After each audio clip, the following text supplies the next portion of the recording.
I know some of you are going to the WLF meeting. Thanks for joining us, Dave. Yeah, not a problem. I want to stick here as long as I can. If anybody's got anything you want me to bring up to the WLF, put it in the chat.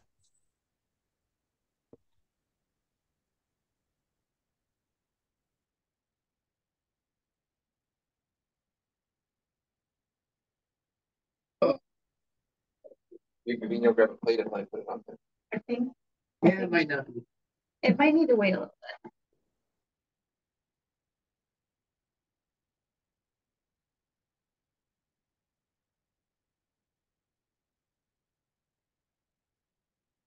It is 7:01.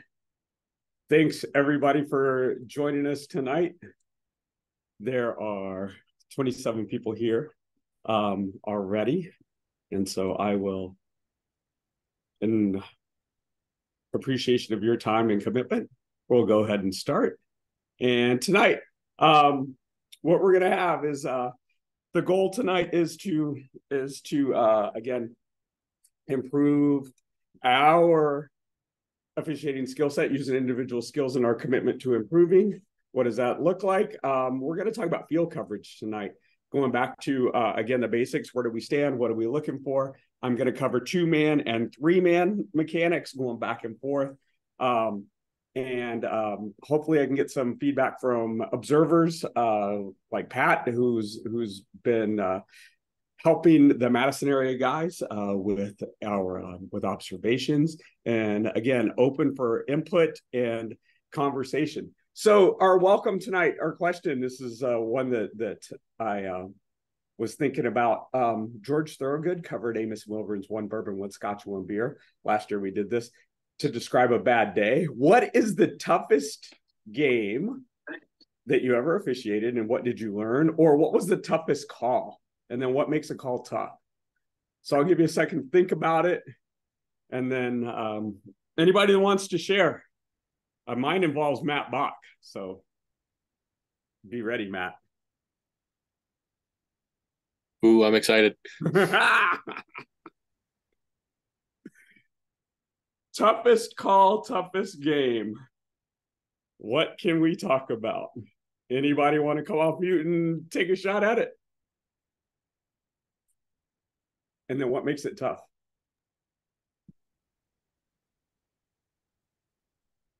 Don Roar is going to start. Son of a bitch. I don't know how to do this. Bill, are you okay? Yeah, I'm struggling here a little bit. Okay. I can go over my weird situation. Okay, go ahead, Bill. We had my first year last year, and we were at a game in Kimberly, and there was a stick call that was made, or a stick request to check a stick. And so we checked it. It was fine, but immediately the opposing team called the number of a face-off midfielder. And so we checked the stick. And of course, as you can all know, it's not legal. So we ended up throwing a flag. It was a fairly close game.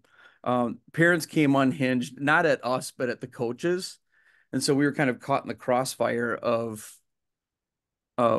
this situation. And it was towards the end of the game, of course. So that was a fun one. Being a first year and not really knowing, the nuances of everything. And I guess as a coach, I never really called for a stick check, but it got a little tense. So that was a fun one. Thanks for sharing. It's like you said, some coaches have kind of like the mutual understanding that we won't request face-off players. Yeah. By rule, everybody's supposed to have a legal stick, but that's kind of the understanding. And when one coach might kind of violate the code of like, we don't request stick checks, then anything can happen. So thanks for sharing. Anyone else? Tough game. Don, what do you got? Come on, Roar. Don't tell him about the one without your shoes, Don. Don's not talking tonight. I'm in the middle of taking attendance. Sorry. Okay. Careful, I'll get Dave. better. I got her. Actually, I'll say one because this All right. involves Dave Lean. Who you got? So I was doing a game last year in Stevens Point, and I was with a very well-rounded crew, Lean being one of them, and the other member who's not here at the moment.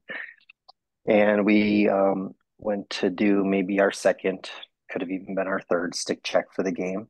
And, well-seasoned officials, and normally you get the stick that's in front of the bench that you have. And we grabbed 2 sticks, went to do our stick checks. One's illegal, so we throw a flag. Come to find out, we grabbed 2 sticks from the same team. How did you guys? So what we did as a crew, we decided, well, let's make this fair. Let's grab 2 sticks from the other team. So we did 2 stick checks on the other team. So we now have done 2 stick checks on both sides. Both of those stick checks were legal. So we still ended up with the same outcome, but we just did an extra few stick checks for our game. I don't think in the rules there is any provision that says you can only check 1 stick at a time. I agree. I believe there's nothing that says, and that's why we're like, well, we're just going to make this fair in the eyes of the game. So we took 2 more stick checks to, one coach's dismay, but The lesson to take from this is, yep, you're going to screw up, make it right. exactly. And that's what we did. Yeah, thanks for sharing that. The story that I have, and it was tough because I think it's a rule that not a lot of people knew. And I think that what happened was last year, Matt Bach and I and Mike O'Dwyer had a playoff game, and a player during a loose ball grabbed the ball and pulled it into his body. And not a lot of people the coaches were like, what is it?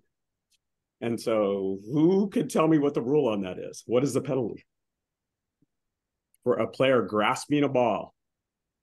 During the face-off or No, not during the face-off? This is during regular play. Okay. We had a scramble. We had the ball was a on loose the ball in ground, front of the crease. in front of the crease. And they were scrumming, and a player fell down and grasped the ball. Matt, you were there. How could you describe the play better than I can? So what had happened is there was a contested play in front of the crease, and there was a shot right on the doorstep that bounced out of the goalie's cross. I think this was Verona Wanakee, wasn't it? Yes. Or was it Oregon? Because I know It was Oregon Wanakee. Okay, and it was on the Wanakee defensive side, and so what had happened is the ball deflected out, and it was getting kicked around in front of the crease, and one of the Wanakee defensemen just dove on the top of the ball like he was recovering a fumble. Grabbed it, tucked it underneath his chest, and just laid there. Rule. Holding? Withholding the ball. What is the penalty? Wouldn't it just be a technical foul and they regain possession in the alley? That doesn't seem like it's fair, though. So we have withholding, we have a technical foul. Any other opinions? See, this is one of the things that's tough. It's like, what is the rule? Because it rarely happens. Whereas I'm going to go with it's a 1 minute unsportsmanlike because he's intentionally stopping the game. He's intentionally withholding it from play. The withholding the ball from play comes from an innocuous occurrence of that happening, but this is fully intentional with the intent being to stall the game. You have the unsportsmanlike correct. You have the non-releasable correct. The time penalty is 3 minutes.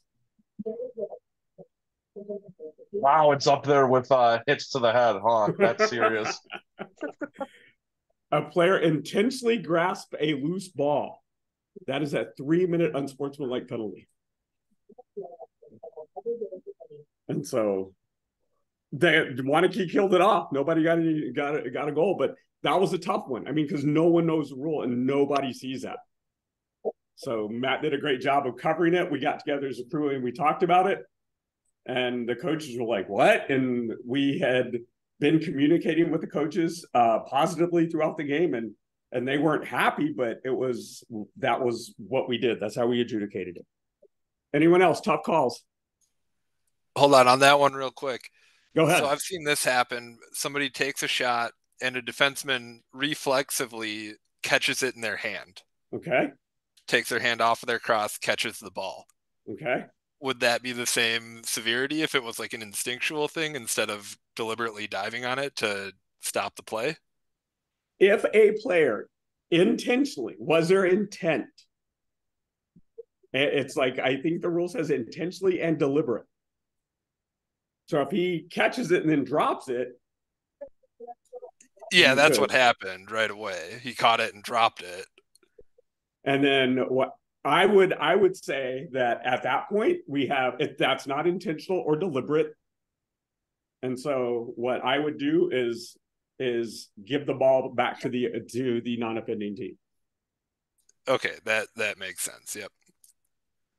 Because the player may not grasp a ball. So, anyone else before we go? Did they get it there? So not the world's toughest call, Steve, but go ahead. An interesting anecdote. So one time was one of our a member of our officiating community was actually the coach for this particular team and called a holding. Okay. And what I saw was the kid had possession of the ball. The defender with the long pole levered his cross to swing the player around and onto the ground. However, there was cross-to-cross contact, right? So the offensive player had the stick all tucked up close, and the defender had a nice clean stick check, but then swung him around like 180 degrees and onto the ground. So called it a hold. And the coach absolutely lost his mind. He said, well, and he was a member of our community, right? He said, well, was there stick-to-stick contact? Yeah. Did the player have the ball? Yeah. Then it can't possibly be a hold. And I disagreed with him on that. What do you think? I think you can have a hold on that. To me, that is nothing. Yeah. That's nothing different than a player impeding the progress of another player by leveraging him underneath the armpit. Impeding the progress. Yeah. And that's a good situation where had I had the words out of the rule book, it really would have helped end the discussion right. Yeah. So just, again, practice those phrases. What can happen? It's like, oh, he impeded. You know, what less than 10-word explanations can we give to coaches? Why is that a hold? He impeded the player, coach. And that way, he has the question. I mean, you're using terms from the rule book, and the question is answered. What I want to do is to go over game situations and how to cover them in a 2-man and 3-man system. And we're going to begin with the face-off. And then also, there are some questions on a few of these slides about what is it that we're looking for and looking for some definitions. Again, going back to what we just talked about or what was mentioned in terms of how can we more effectively communicate with coaches in an efficient and a timely manner. So face off. This has a whole bunch of stuff. This is the same mechanics for a 2-man and a 3-man game. You have a face-off official that is going to be opposite the benches, and we call it the single side and 3-man. In a 3-man system, you're also going to have a helper, usually in this area. In the college, our college mechanics, they want us between 4 to 6, or I'm sorry, 3 to 5 yards from the face-off. So we're really close in college. In high school, you can work further back. And it's determined by your fitness level. My opinion is that whether I'm standing on the restraining top of the restraining box or 6 feet away, I have the same angle, so I can still look for the same things in a 2-man system versus a 3-man system. So we have the face-off official opposite the benches. He is going to administer the face-off in a 3-man. We have a wing official that is this slide in high school. We're encouraged to be 5 yards in and 3 yards up above the restraining line. And then the helping official is here. Usually it's the referee, the umpire, and the line judge. That's where we're going to be. If it's a 2-man system, we have the face-off official, and then the other official is going to be working left, going towards this goal, again, 3 to 5 yards, 3 yards up and 5 yards in from the restraining line. What questions are there about the positioning on opening face-offs? Or any face-off not opening? That's a lot of stuff. So it says single side official is responsible for the normal trail responsibilities, off-ball penalties, late hits, until the trail gets into his position, which is here. And then when the ball's going towards the single side or the face-off official side, this is what it's talking about. The line judge becomes the trail official. Keep your eyes on the play, as a turnover may require you to run and cover your line. If the play goes the other way, face-off official is going to assume the trail responsibility. The helping official in a 3-man is going to become the lead. In a 2-man system, from our position here, we're just going to drop down to goal line extended. Wing official becomes a trail official. Usually after this, as the trail official here, there is ongoing conversation about people that think about this. Do we want to come all the way into the box area and make ourselves available to the coaches? There is positive and negatives about that. I tend to stay away from the coaches. So I stay on this side of the restraining line. It's just a way for me to stay out of the box. And if the coaches need my attention, then I can talk to them, but I'm not going to make myself available to them. Questions, comments, concerns?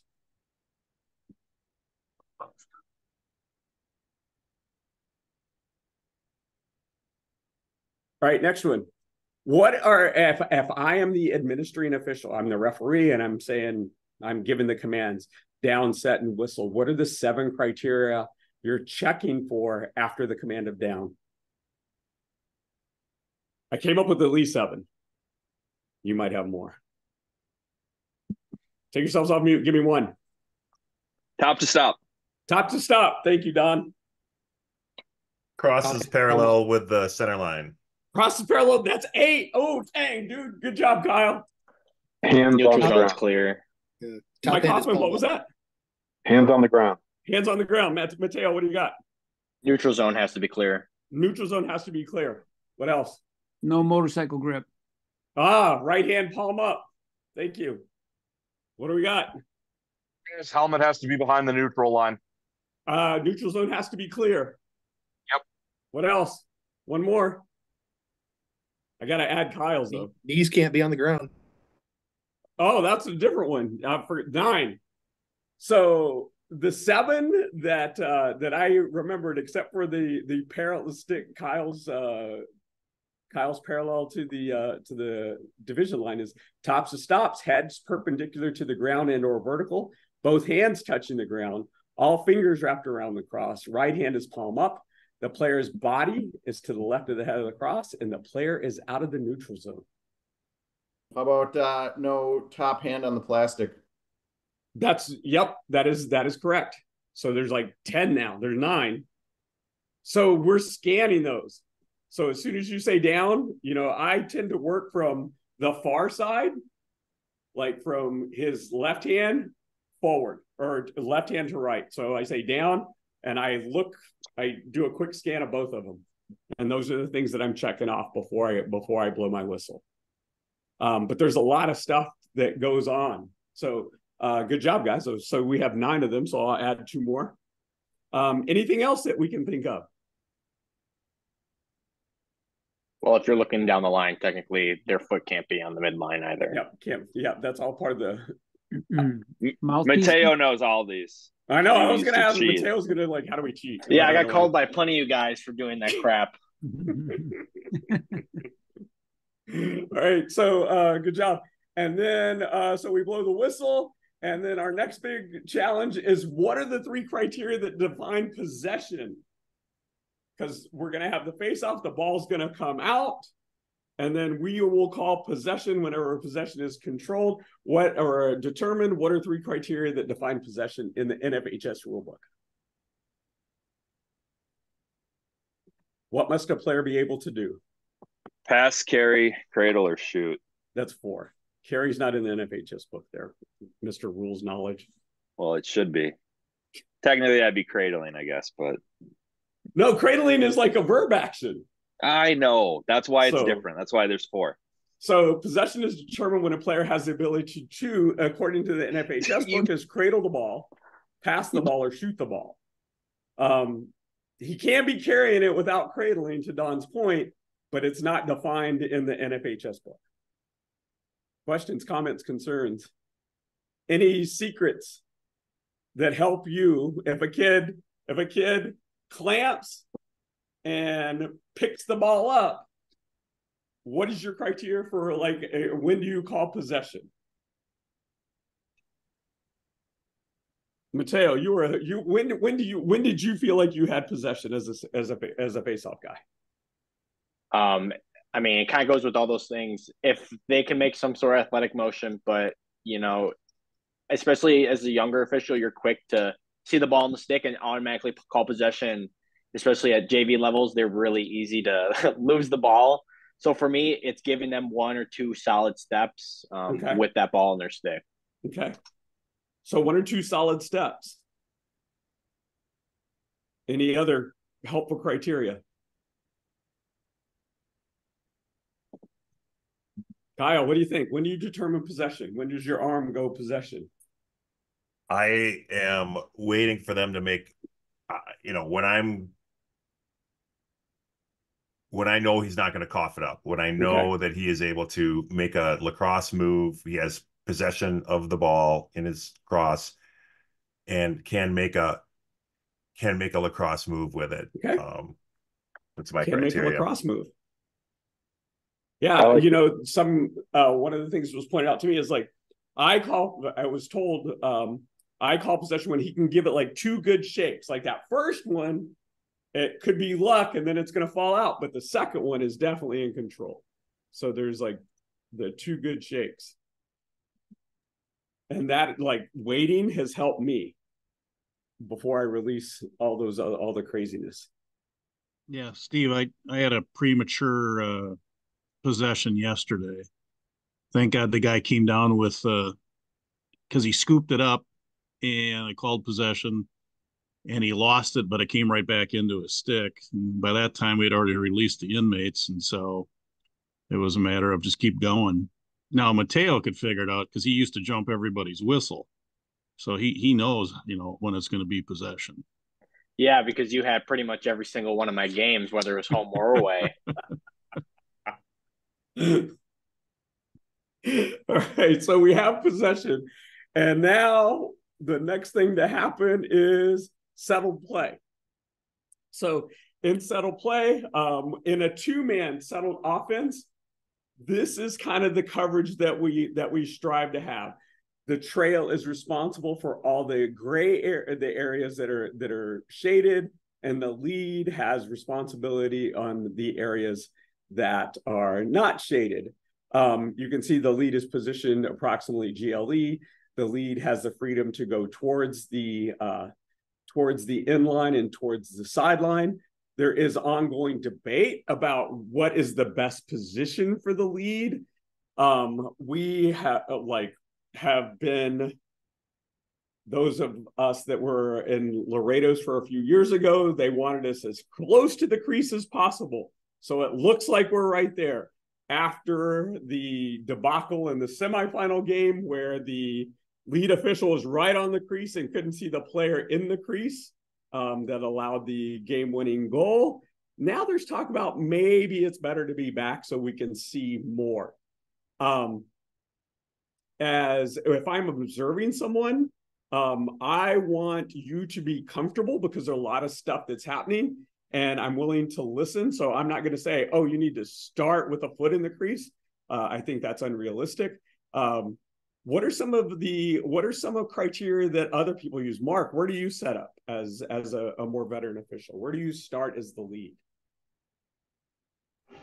When I'm coming down to settle into the lead position, I'll usually start just a little below GLE. Okay. And that gives me that look through the goal. Okay. As the offense is getting settled. And then I'll usually play around with I'll usually play around with either a little above or a little below GLE. I don't camp on GLE very much. I like to play either above or below. And then okay. and then as far as the crease goes, I used to, and maybe because I was younger, I used to get in tighter. But I do think you get a little bit better view if you're back a ways. I mean, I'm not talking about like alley back a ways, but you don't have to be right there in the crease either. Okay. Max, what about you?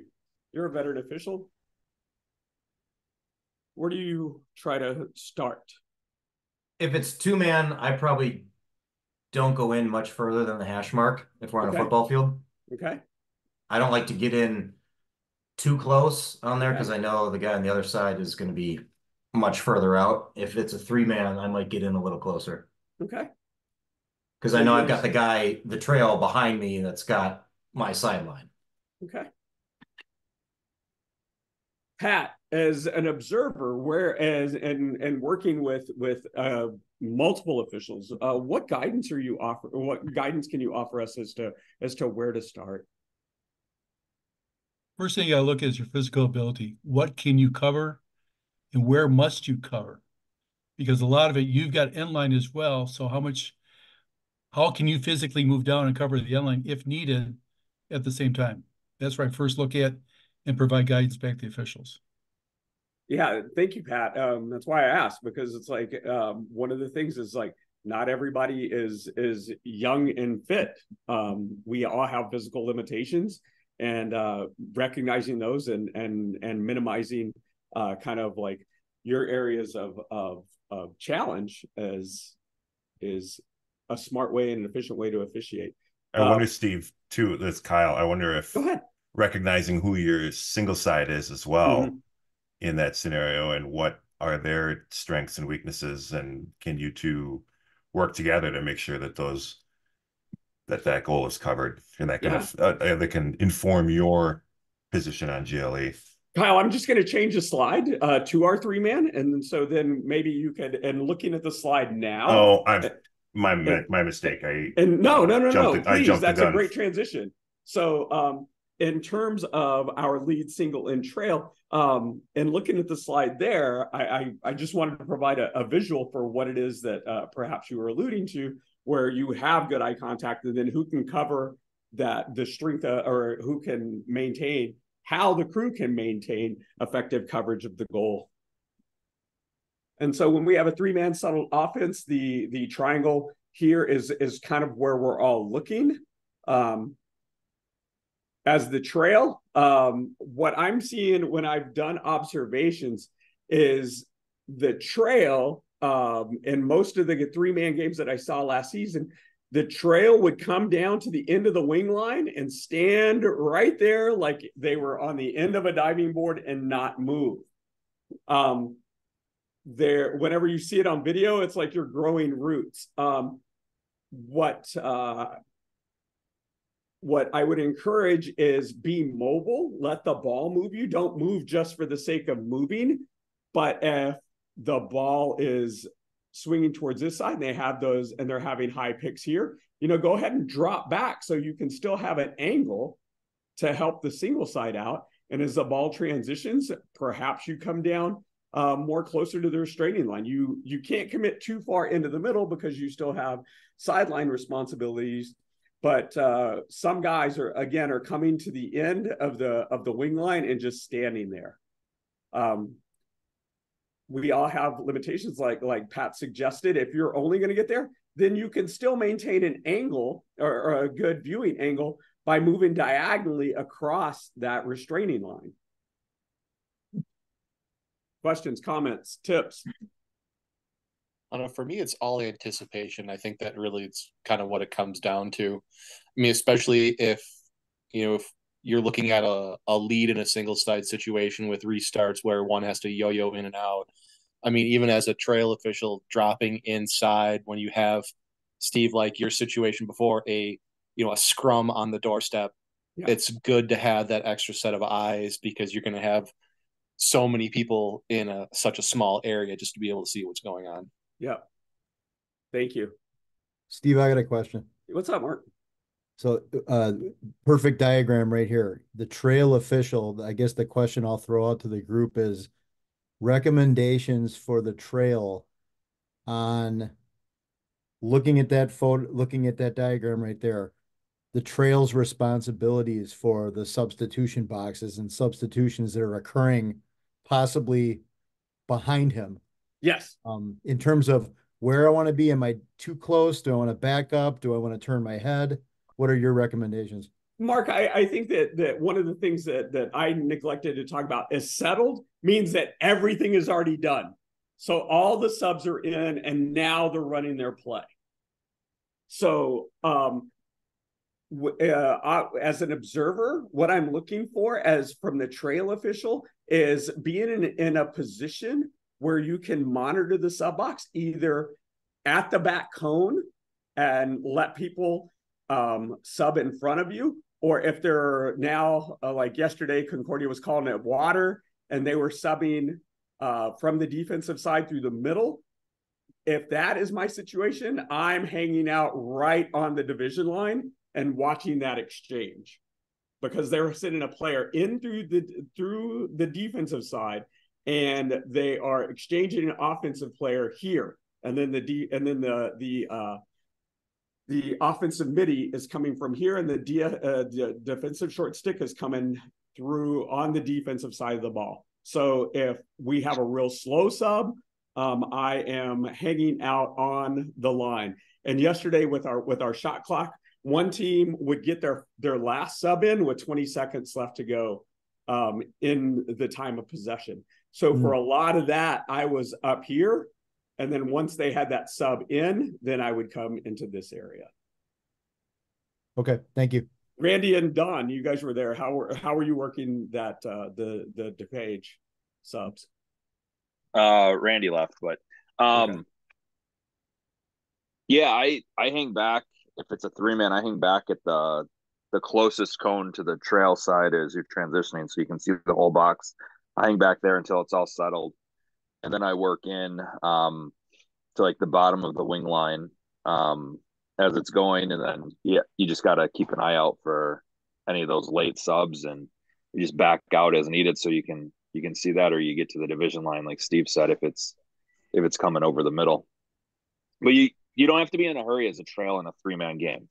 You can take your time, clear up all the crap that's happening in front of you, make sure that the subs are taking place appropriately as you're transitioning up, because you've got that single and the lead down there to cover the actual play.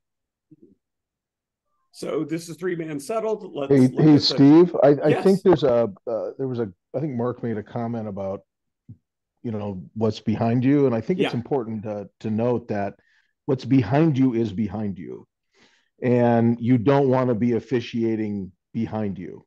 Once the field is subs, or most of the subs are gone, or they're in a settled offense or whatever, and you get into that spot, what happens behind you is behind you.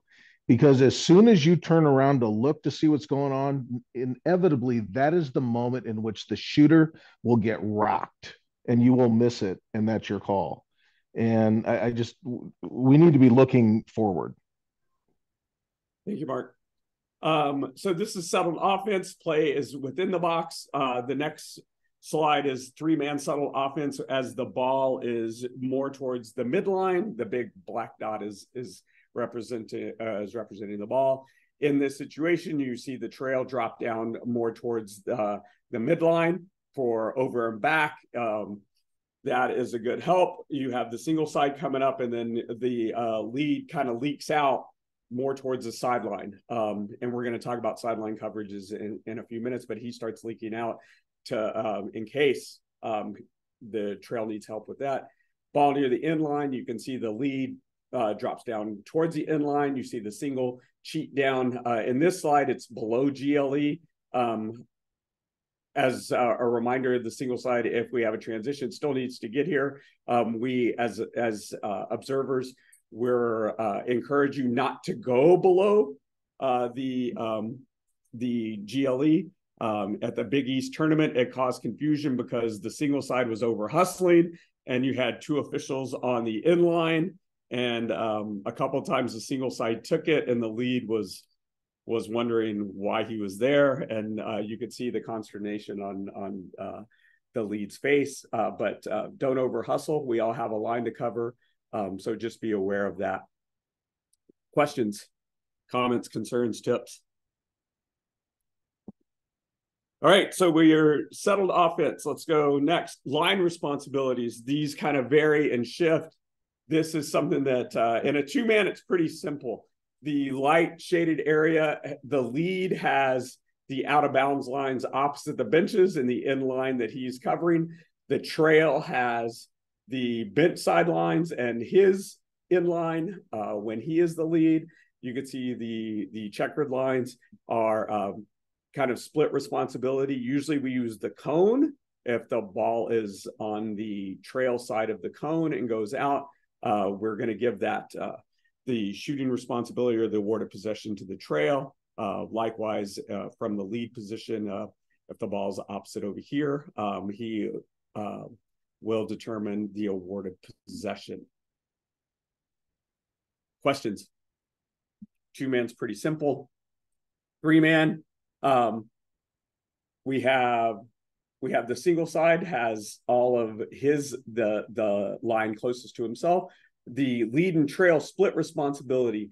Where it gets tricky is if you look at the checkered side, if we're in transition from the old lead is now the new trail and we're going west to east, what happens when the ball goes out of bounds near the bench? Sometimes the lead is here, cutting towards the goal, and the trail is ideally in a spot to see this. This is where we have to look and make sure that we are looking where our partner isn't. A lot of times in a settled situation, the trail can come in and say, I have your back, so he will have all of this. But if we're in a fast transition and the ball goes out, that takes some good eye contact, and hopefully there's only one whistle. Tips, questions, concerns?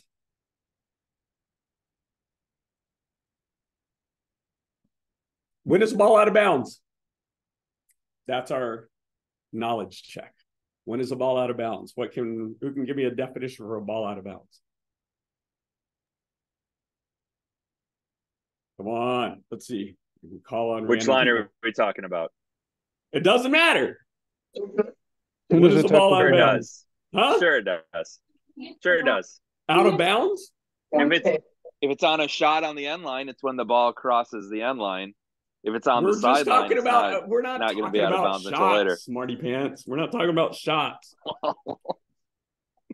We're talking about this play and the ball out of bounds. Look at my. Once it hits the ground, out of bounds. Okay, thank you, Andy. That's one. When it touches something. When it touches something that's out of bounds. When it touches something out of bounds. Okay. What else? Steve, another one could be when a player steps out of bounds, like whether it's their full foot or part of their foot is out of bounds. Yep. So ball's out of bounds when the ball touches. Wait, I misspelled. A ball is out of bounds when the ball touches, or the ball touches the line or crosses over the line, and the ball and the ground outside of the field of play, or something out of play. The ball is also out of bounds when a player in possession of the ball touches a boundary line.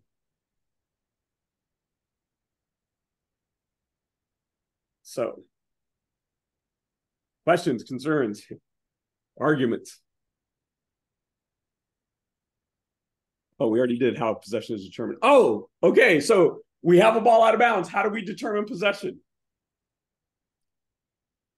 Who gets it? Well, how did the ball get there?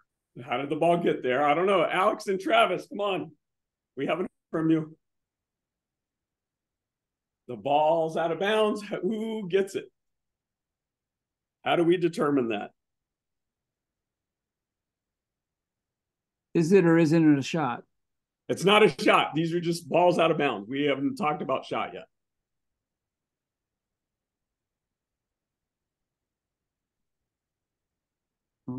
How is possession determined? Team that last had possession before it went out of bounds loses possession. The team that, okay, so you have to have possession to not get the ball back.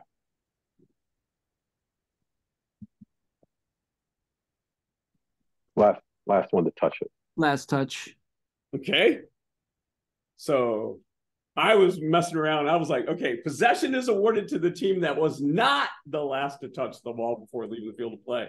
Or possession is awarded to the team whose player did not contact the boundary line. What if the scenario is we don't know who touched the ball last and it goes out of bounds and touches the boundary line? Then we can go AP.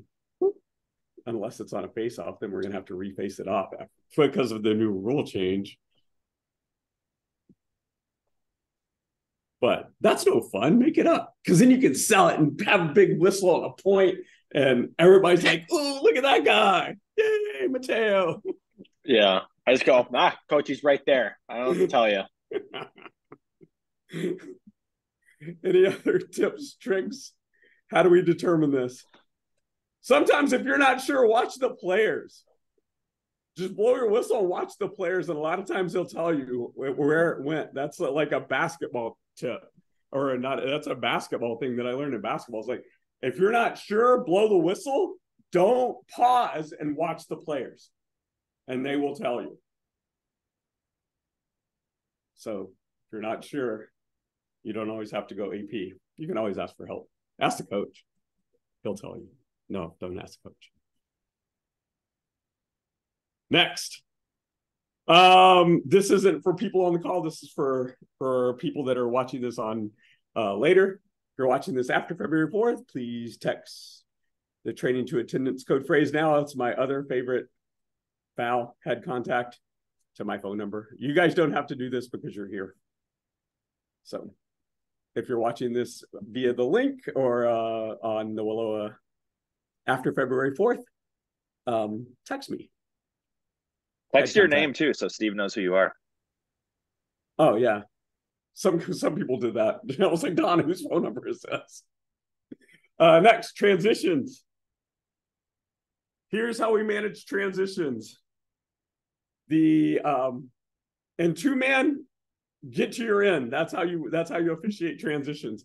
If it's a fast break, you just got to turn and run. Three-man, you can see that it's like, oh, drop three-man as the single side. You drop to the cone. You stay at the cone until the players cross.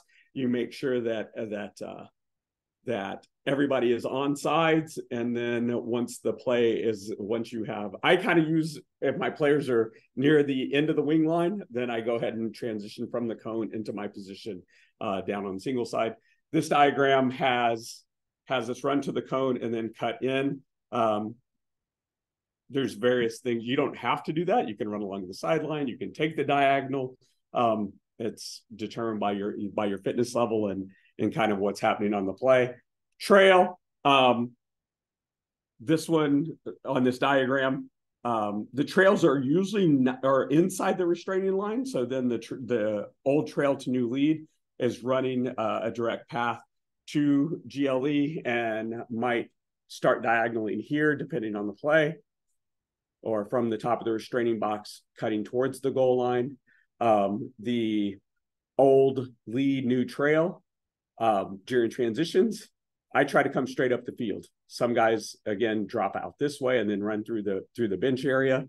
For the coaches that have transitioned from coaching to officiating, what is your opinion or what is your experience with the old lead, new trail coming into the box and initiating conversation? Helpful, not helpful? Any coaches?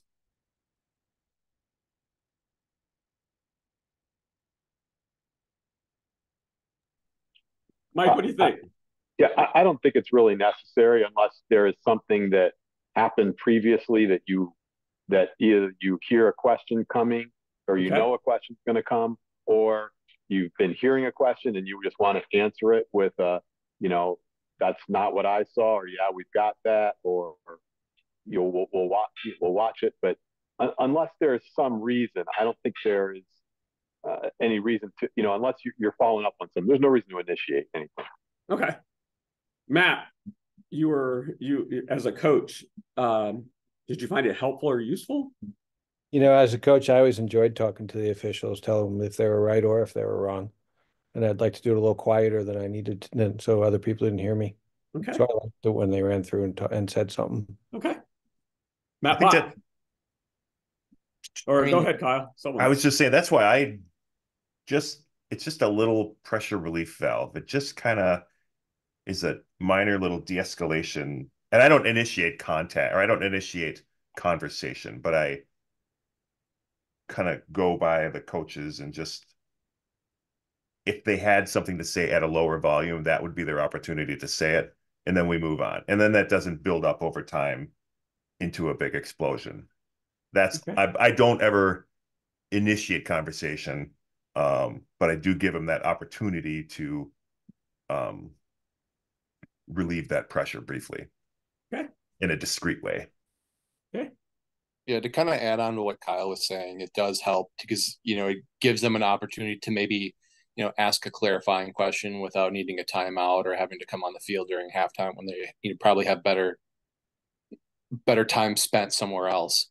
At the same time, I've seen, again, situational awareness as well. Like, we're there and you can kind of run by, say, okay, coach, I'm here if you need a timeout or something like that. So they know I'm near them.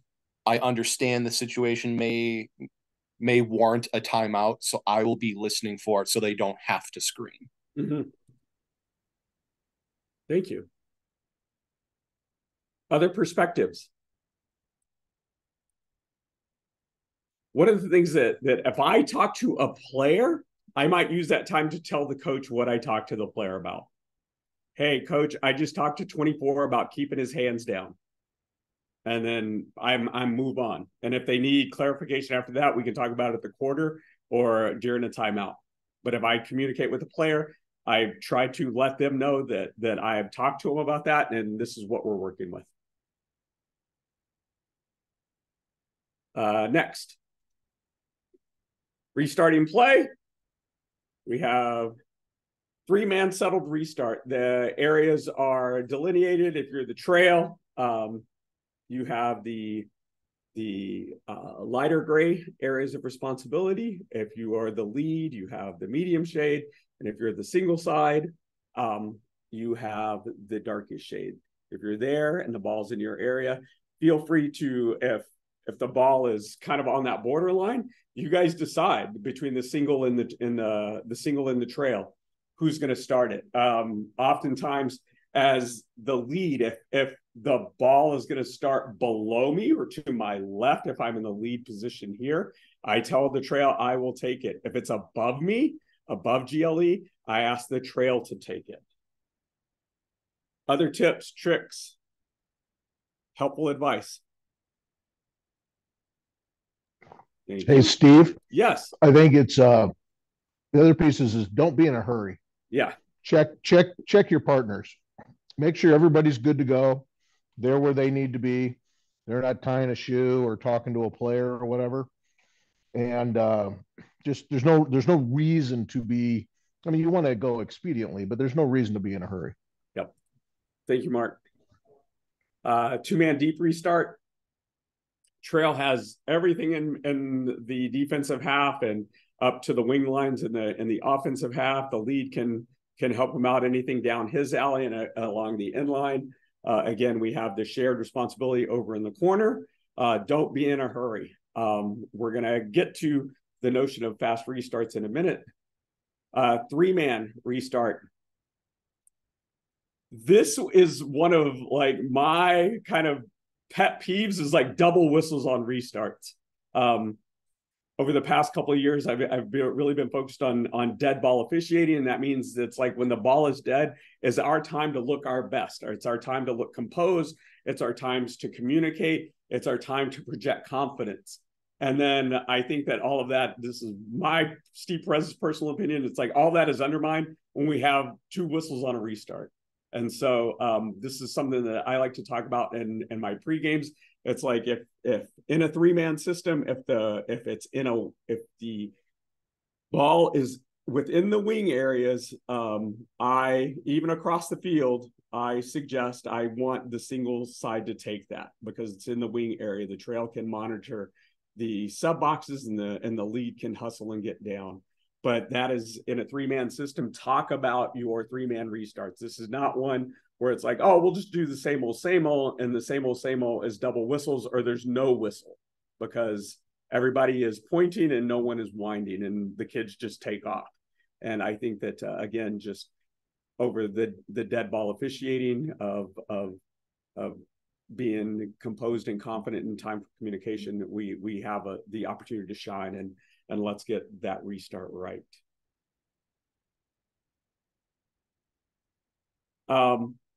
What are the criteria for a play to be restarted? What are we looking for? They're like, go, go, go, go. We're ready, we're ready, we're ready. How do we make sure? What is our mental checklist to make sure that that play can be legally restarted? Someone take yourself off mute. Give me a criteria. No offensive player within 3 yards. 5 yards. Box across, dude. Yep, sorry. Hey, I had a player in the crease yesterday and I pointed at him. Don was like, dude, you're not doing box lacrosse. So, yeah, hold on. So we have no offensive player within 5 yards of a player with the ball. Okay, that's one. Give me another one. Officials are ready. Officials are ready. Mitch, thank you. What else? Ball's in relatively the correct position where it should be restarted. Okay. Yep. The ball is close to the spot where it went out, where the ball became dead. What else? Clear path to the goal. There has to be a clear path to the goal?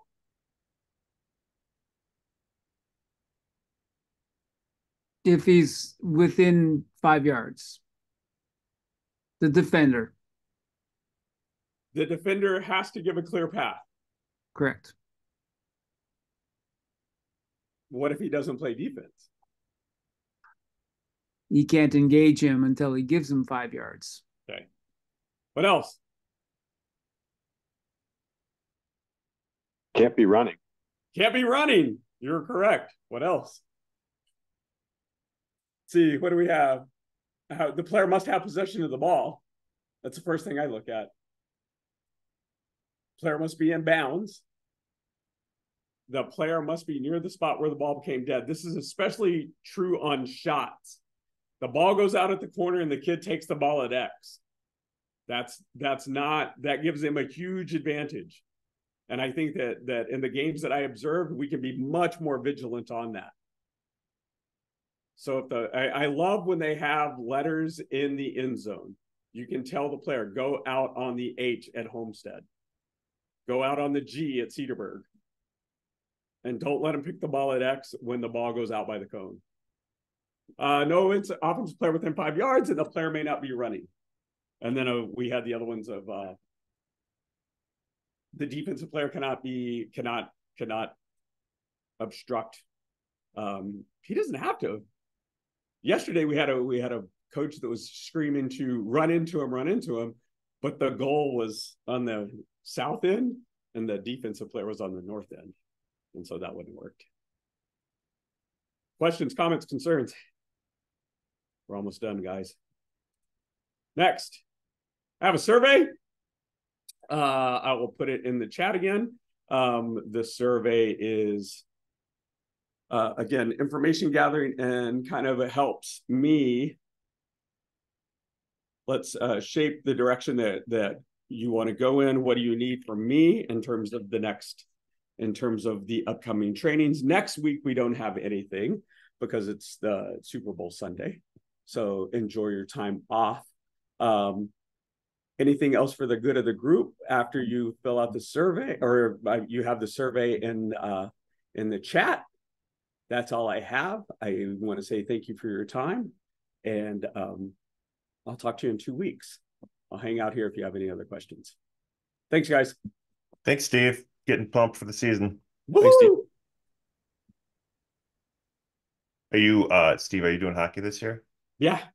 All right. Well, oh my God, dude. Last night, we were short of officials. And so we had an official who shouldn't have been on the game. And he went down 3 times. Oh, no. And he refused to get off the ice because I was working with Carl Schmidt. And so it was me and Carl and this other person. And it was just like, it was bad. I mean, it's like that scene from Slapshot where the guy's stinking drunk, and if anybody boards me, I'm going to piss all over myself. Right. He got caught up at a play at the red line.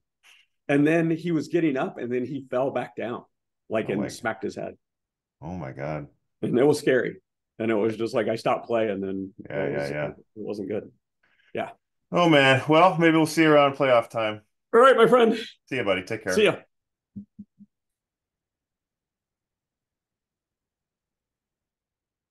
Hey, Steve. What's up? To go back to we talked about the illegal touching, and I had I had that same scenario, similar scenario happen to me at a Kenosha Waukesha playoff game. Okay. Close game, burner, barn was on fire. But loose ball, Kenosha kid grabs the ball and puts it in his stick. I throw a flag. We called